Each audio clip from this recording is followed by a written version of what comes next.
আসসালামু আলাইকুম বন্ধুরা, এবি কিচেনে সবাইকে স্বাগত। চলুন তাহলে আজকের আমার রেসিপিটা শুরু করা যাক। আজকে আমি শুরু করব ডিমের চপ। তার জন্য শুকনো মশলাটা তৈরি করে নিচ্ছি। এখানে আমি 4-5টা শুকনো লঙ্কা দিয়েছি আর কিছুটা পরিমাণ ধনে দিয়েছি। যতটা ধনে দিয়েছি তার হাফ জিরে দেবো। আর ধনে আর শুকনো লঙ্কাটা ভাজতে সময় লাগে বলে ওটা একটু আগে ভেজে নিচ্ছি, একটু হালকা কালার আসবে। এরপরে জিরেটা দিয়ে দিচ্ছি। জিরেটা কিন্তু আমি ধনের অর্ধেক দিয়েছি। এটা কিছুক্ষণ নেড়ে নিয়ে এখানে আমি 20-25টার মতো গোলমরিচ দিয়ে দিচ্ছি। এটা না দিলেও হবে।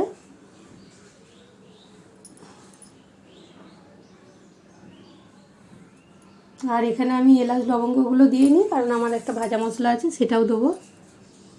আর কিছুটা পরিমাণ সরষের তেল দিলাম 2 চামচের মতো। তেলটাকে একটু চারিদিকে দলিয়ে নিলাম যাতে কড়াতে লেগে না যায় যখন মশলাটা করব। আর একটা মাঝারি সাইজে পেঁয়াজ দিয়েছি, সেটা ছোটো ছোটো করে টুকরো করে নিয়ে তেলের ওপরে লাল করে নিচ্ছি। হালকা ব্রাউন হয়ে এসছে। এবারে কাঁচা পাকা লঙ্কা মিলিয়ে আমি 3-4টে লঙ্কা দিয়েছি, ঝালের পরিমাণটা যে যেমন খায়।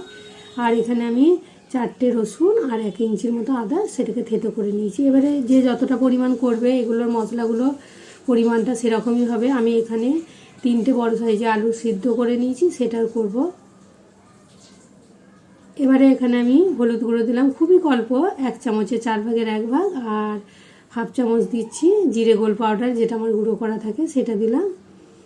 আর এখানে আমি দেবো হাফ চামচের মতো লঙ্কা গুঁড়ো, এটা ঝাল লঙ্কা দিয়েছি।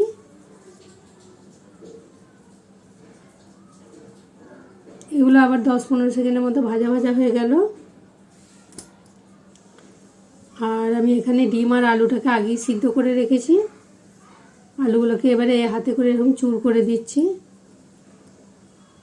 এভাবে চুর করে দিলেই কী হবে, একটু একটু গোটা গোটা থাকবে, সেইভাবে ভালো যে আলুর চপের ভেতরে ডিমটা পুরোটা পুরো আঁট থাকবে। আর একটু বেশি ম্যাশ করে দিলে কী হবে, একটু পিচপিচে ভাব হবে, ধরবে না, একটু অসুবিধা। এইভাবে আলুটা দেওয়ার চেষ্টা করবেন, তাহলে খুবই ভালো হবে। এগুলোকে এবারে আমি খুন্তি করে একটু একটু করে করে দেবো, ভেঙে দেবো। আর যতটা পরিমাণ লবণ লাগে সেটা দিলাম।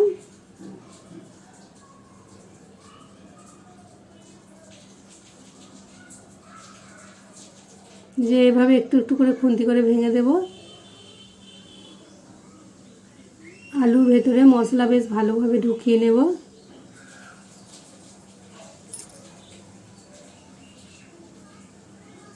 ভালোভাবে মাখানো হয়ে গেছে। আমি এখানে কিছুটা বাদাম ভেজে নিলাম, সেটা দিয়ে দিয়েছি, তেলে ভেজিয়ে দিলাম।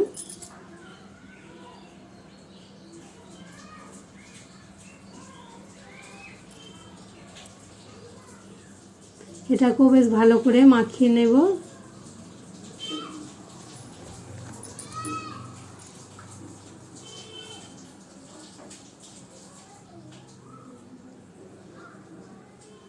এবারে ওপর থেকে যে ভাজা মশলাটা করে রেখেছিলাম ওটাকে দিয়ে দিচ্ছি আমি। এখানে ভাজা মশলাটা আমি 1 টেবিল চামচের মতো দিয়েছি। আর তার আগে আমি একটা মশলা দিয়েছিলাম, সেটা হচ্ছে মাংসের জন্য গরম মশলা জোয়ান করে যে একটা ভাজা মশলা তৈরি করেছিল সেটা দিয়েছি। আর যদি এটা ভাজা মশলাটা না দিতাম তাহলে কী হতো, ওর সঙ্গে এলাচ, একটু লবঙ্গ, দারচিনি, ওই জিরে আর ধনে যেটা গুঁড়ো করলাম ওর সঙ্গেই আমি দিয়ে দিতাম। বা যদি ওটাও না দেওয়া হয়, একটু গরম মশলা গুঁড়ো থাকে সেটা দিয়ে দিলেও হয়ে যাবে।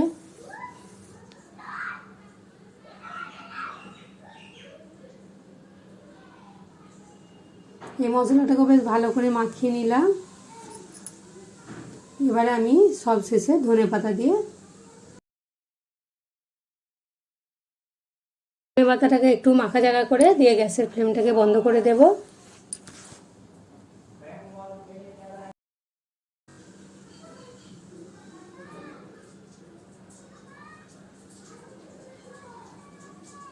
মশলাটা এভাবে গোল হয়ে যখন ছেড়ে আসবে বুঝতে পারা যাবে যে এইভাবে আমার আলুর পুরটা তৈরি হয়ে গেছে।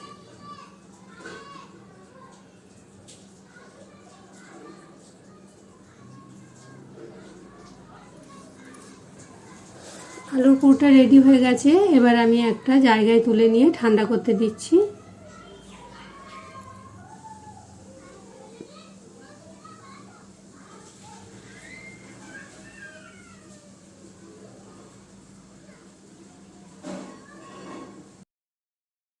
চারিদিকে মেলা করে দিচ্ছি যাতে আলুর পুরটা ঠান্ডা হয়ে যায়। এইভাবে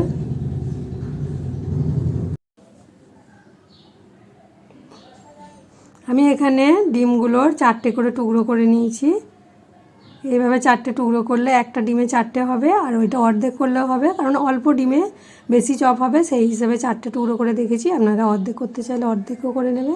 এখানে আমি 3 চামচ ময়দা নিয়েছি। সেই ময়দাটাকে অল্প অল্প করে নর্মাল ঠান্ডা পানি দিয়ে একটা ঘোল তৈরি করে নিয়েছি। এবার আমি হাতে আলুর পুরটা নিচ্ছি, চ্যাপটা করে নিচ্ছি। আর এই ডিমের সাদা অংশটা নিচের দিকে দেওয়ার চেষ্টা করবেন। উপরের দিকে হলে কি হবে, আলুর পুরটা ঠিক মতো লাগবে না। এইভাবে ঢাকা দিয়ে এইভাবে হাতে করে প্রেস করে, আমি এখানে হাতে তেল আর নিইনি, আলুর পুরে যে তেল ছিল সেটাই হয়ে গেছে। একটু তেল লাগানোর থাকলে লাগিয়ে নিলেও হবে। এইভাবে প্রেস করে নিচ্ছি। প্রত্যেকটা চপকে এইভাবে আমি তৈরি করে নেব।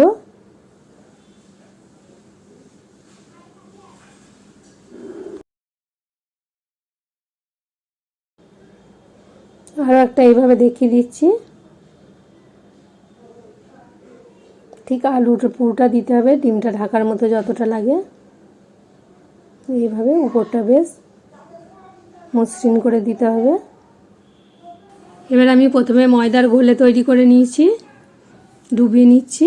তারপরে ব্রেড ক্রামসে, এই ব্রেড ক্রামসটা যেটা আমি বাড়িতে তৈরি করেছিলাম পাউরুটির ধারগুলো থেকে, এটা কিন্তু পাউরুটি লেরো বিস্কুট টোস্টের গুঁড়ো থেকে খুবই ভালো হয়েছিল। আবারও আরেকটাবার দিচ্ছি। এইভাবে ডবল কোট দেওয়ার চেষ্টা করবেন, ডবল কোট দিলে আরও ভালো হবে এটা। আরও একবারে ব্রেড ক্রামে ঘুরিয়ে বেশ উপর থেকে এভাবে ঘুরিয়ে ঘুরিয়ে প্রেস করে পুরো শক্ত মতো হয়ে যাবে। দিয়ে এইভাবে আমি সব কটাকেই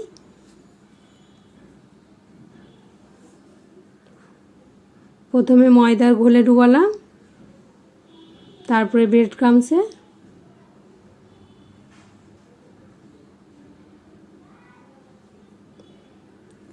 আবারও ময়দার ঘোলে ডুবালাম, আর ডবল কোট করছি আবার ব্রেড ক্রামসে।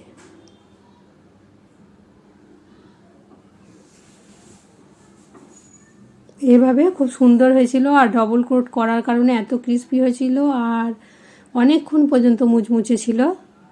এইভাবে টিপস বাই টিপস ফলো করে করবেন, দেখবেন একদম খুব সুন্দর দোকানের মতো মুচমুচে, আর অনেকক্ষণ পর্যন্ত ক্রিস্পি ছিল। এখানে আমি এটা সাদা ফরচুন তেলে ভেজে নিচ্ছি। আর তেলটাকে খুব কিন্তু ভালো মতো গরম করে নিয়েছি।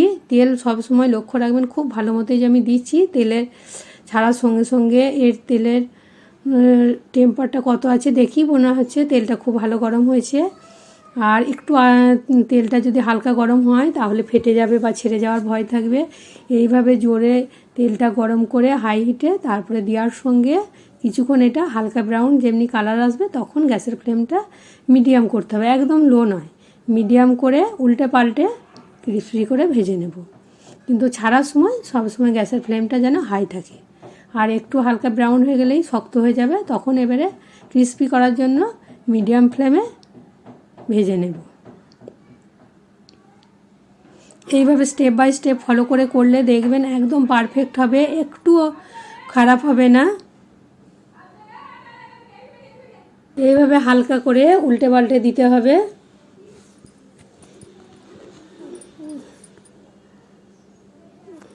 ঠিক এইভাবে একবার একবার করে উল্টে দেবো এদিক ওদিক। আর এটা একটু সময় ধরে ভাজতে হবে, সময় ধরে ভাজলেই ক্রিস্পি হবে, না হলে উপরে অংশটা লাল হয়ে যাবে, মুচমুচে ভাবটা আসবে না।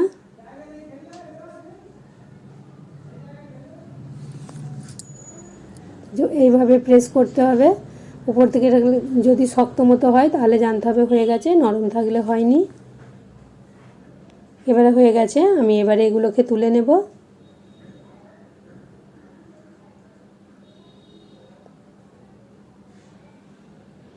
তেলটাকে আবারও ভালোভাবে গরম করে নেব,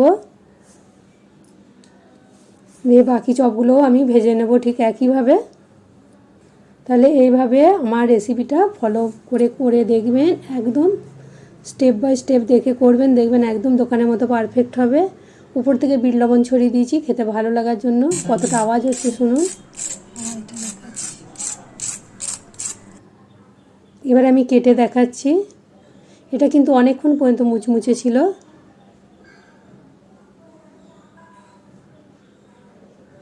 দেখতে সুন্দর যতটা হয়েছে, খেতেও কিন্তু খুব সুন্দর হয়েছিল।